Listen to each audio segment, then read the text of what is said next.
tepede Sulama göleti. Sulama göleti. Aslında yani yapmayı derken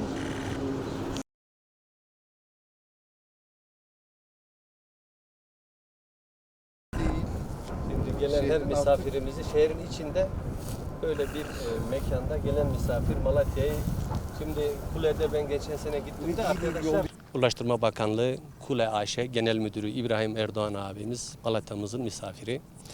Büyükşehir Belediyesi Genel Sekreteri kıymetli ağabeyim Mehmet Beytur ve Büyükşehir Genel Sekreter Yardımcıları Nusret Bey ve Seyitan Bey ile bizim Yıldıztepe'yi ziyaret ettik. Yıldıztepe Malatya'nın seyir kulesi, seyir terası. Seçimden önce Malatyalı hemşehrilerimize buranın kirlilikten arındırılacağını, Malatyalı hemşehrilerimizin hizmetine sunulacağını, Malatyalı olup da ya dışarıda yaşayan, dışarıda gelen bir misafirimizin Malatya'yı tepeden izleyeceği güzel bir mekana dönüştüreceğimizi inşallah hemşehrilerimize paylaşıyorduk ara ara. Bugün Büyükşehir Genel Sekreterimiz Kule AŞ Genel Müdürü İbrahim Bey Malatya'mıza davet ettiler. Birlikte tepeyi gezdik, incelemelerde bulundular kendileri. Malatya'ya çok güzel müjdeleri var. Allah ömür verirse inşallah önümüzdeki çok kısa bir süre içerisinde çalışmalara başlayacaklar. Bütün anten kirliliğini giderip tek kulede birleştirmeyi hedefliyorlar. Hemen yanı başımda mevcut kulede hepsini birleştirmeyi tasarlıyorlar. Ciddi bir kule temizliği olacak. Çünkü burada 30'a yakın kule var, anten var, verici istasyonları var. Ciddi bir kirlilik var. İnşallah bakanlığımız bu kirliliği giderecek, tek merkezde toplayacak.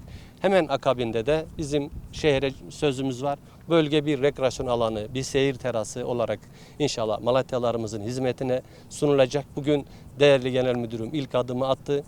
Büyükşehir Belediyesi Genel Sekreterimize teşekkür ediyorum. Kule AŞ Genel Müdürü İbrahim Bey'e hasretten teşekkür ediyorum.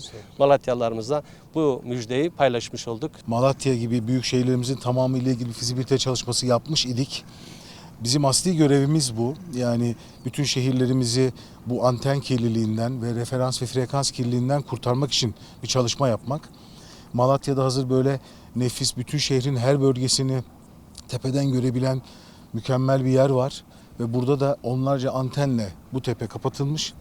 Şimdi burayı temizleyip burayı sizlere çok iyi bir rekreasyon alanı, şehrin seyir terası, restoranları, kafeleriyle şehrin buluşma noktası haline getirme gibi bir çalışma fikirleri var. Biz de ona hizmet etmek amacıyla buradaki bir var olan bir direği devralarak, o direği daha da zenginleştirerek, bütün yayınları o direkte toplayarak buradaki direk kirliliğini ortadan kaldırıp şehrin görselini de güzelleştirme gibi bir çabamız doğdu. Bunu hem Malatya Büyükşehir Belediye'mizle hem de Battalgazi Belediye'mizle paylaştık. Onlar da çok istekli olduklarını görünce de ortak bir protokolle, mütabakatla bu çalışmayı yürüteceğiz.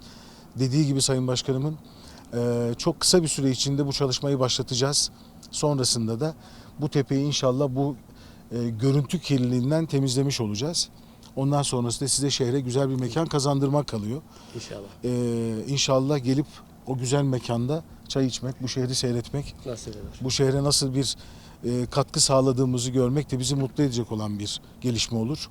Kule AŞ Genel Müdürümüz İbrahim Bey teknik ekibiyle beraber Malatya'mızı ziyaret ettiler. Battalgazi Belediye Başkanımız ve diğer ilgili arkadaşlarla beraber burada Yıldıztepe'de saha incelemesi yaptık.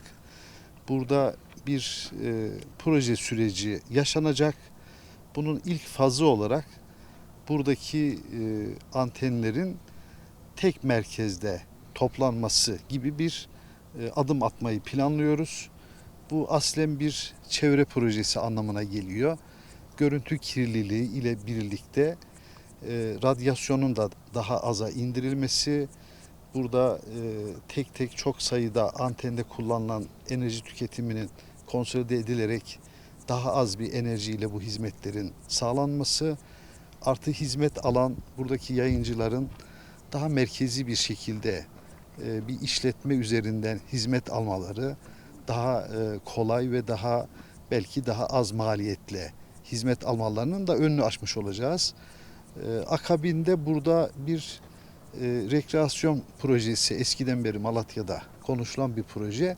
Bunun önü açılmış olacak bu yapacağımız çalışma, ilk faz çalışmasıyla. İlk etapta biz şu an ilgilendiğimiz konu ilk fazı gerçekleştirmek.